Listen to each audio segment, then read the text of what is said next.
đang ung dung chăn bò tự nhiên đi đâu mất toi. Tôm đang loay hoay tìm thế nhưng vẫn không thấy đâu. Anh ơi nhanh nhanh tìm hộ tôm đi anh ơi, không cho em bố biết rồi cho tôm ăn bánh roi đó anh mình ơi. Thôi không xong rồi biết nó ở đâu, anh đi tìm cho đây hỡi tôm. Mất bao lâu rồi có ở gần đây không nữa, lông nó màu thì trưng cá ra làm sao. Bò này gầy hay là béo, à bò nhà tôm thân công kênh mà mũi lại to.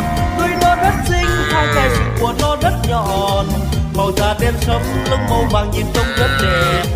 Bộ bộ giáp đen mắt tròn to hơi anh,